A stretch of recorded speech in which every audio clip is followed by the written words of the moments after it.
വളാഞ്ചേരിയിൽ പോലീസുകാരനെ അധിക്ഷേപിക്കുകയും വധഭീഷണി മുഴക്കുകയും ചെയ്ത കേസിൽ മാതാ കബീർ അറസ്റ്റിൽ.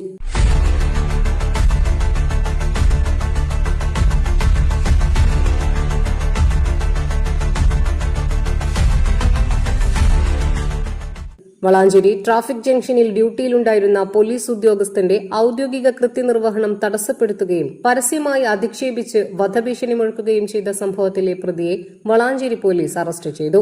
മങ്കേരി സ്വദേശി കട്ടച്ചിറ വീട്ടിൽ മൊയ്തീന്റെ മകൻ കബീർ എന്ന മാതാ കബീറാണ് പിടിയിലായത്.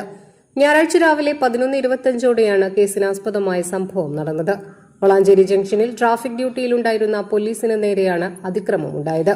പട്ടാമ്പി ഭാഗത്തു നിന്നും വളാഞ്ചേരി ഭാഗത്തേക്ക് വരികയായിരുന്ന ബസ്സിലിരുന്ന പ്രതി പോലീസുകാരന്റെ ഔദ്യോഗിക ഡ്യൂട്ടി തടസ്സപ്പെടുത്തണമെന്ന ഉദ്ദേശത്തോടെ എന്തോ വസ്തു എറിഞ്ഞു എന്നാണ് പരാതി. തുടർന്ന് പൊതുജനങ്ങൾക്കിടയിൽ വെച്ച് കേട്ടാൽ അറയ്ക്കുന്ന അസഭ്യം പറയുകയും വധഭീഷണി മുഴക്കുകയും ചെയ്തു.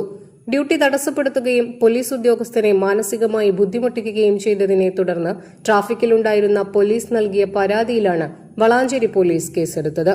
Valanchery police station sub inspector നിർമ്മലിന്റെ നേതൃത്വത്തിലുള്ള പോലീസ് സംഘം പ്രതിയെ അറസ്റ്റ് ചെയ്യുകയായിരുന്നു. മോഷണം ഉൾപ്പെടെ പ്രതിയുടെ പേരിൽ നിരവധി കേസുകളുണ്ട്. News desk 3 Max Live.